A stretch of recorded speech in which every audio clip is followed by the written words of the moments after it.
Well, CO2 Australia started here in New South Wales in 2004, and it was the business developed under the opportunities associated with the New South Wales Greenhouse Gas Abatement Scheme.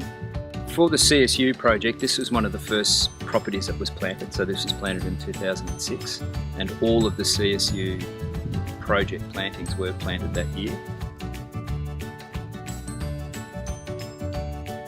So we're standing here on a site called Presses, a property called Presses near West Wyalong.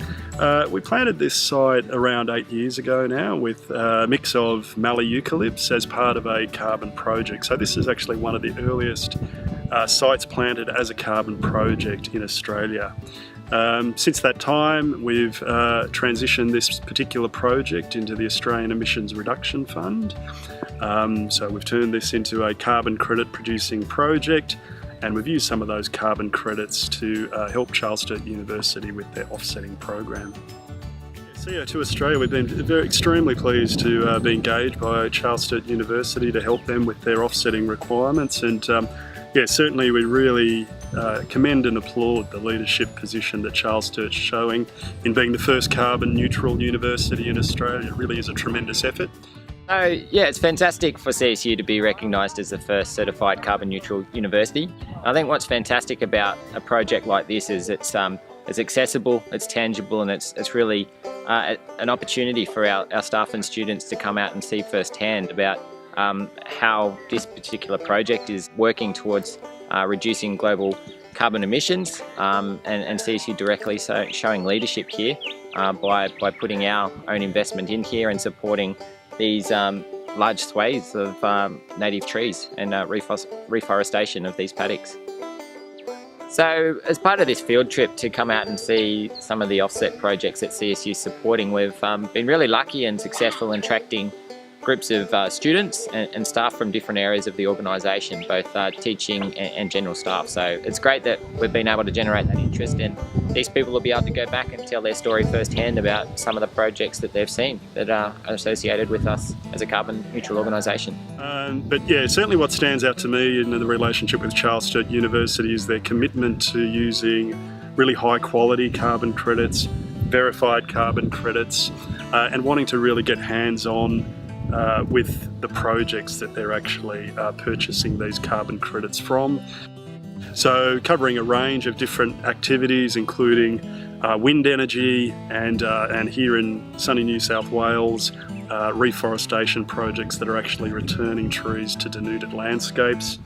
And yeah, a key feature with the Charles Sturt University offset portfolio has been about trying to deliver not just the climate change and emissions reduction benefit, but also delivering multiple social and environmental benefits as well. So here where we are in New South Wales, putting trees back into cleared landscapes has any number of benefits for biodiversity, limiting land erosion, particularly wind erosion, mitigating salinity risks, and creating valuable habitat for animal species.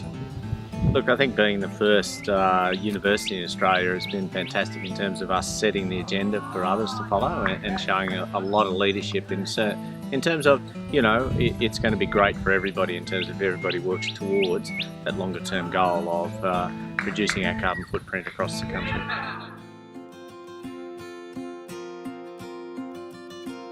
We go out and we take sample points from within this forest. We can't measure every tree, that'd be uneconomical. But we use a sample-based approach to go out and take, set up randomly located plots, measure the trees within those plots to generate our carbon estimates, and we then scale those estimates up to the whole of either stratum. So we sometimes stratify things to separate out, you know, might be one species or one landscape to reduce the statistical uncertainty. We scale up to either the stratum level or then the whole of the project level as well.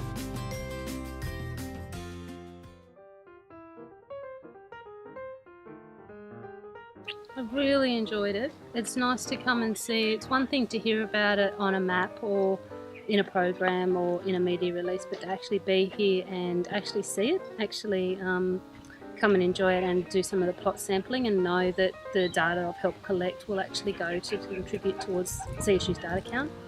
So it's fantastic. So it's been fantastic learning about how carbon measurements are actually taken and the calculations that are used to turn a measurement of tree diameter into the amount of CO2 that's captured in that tree.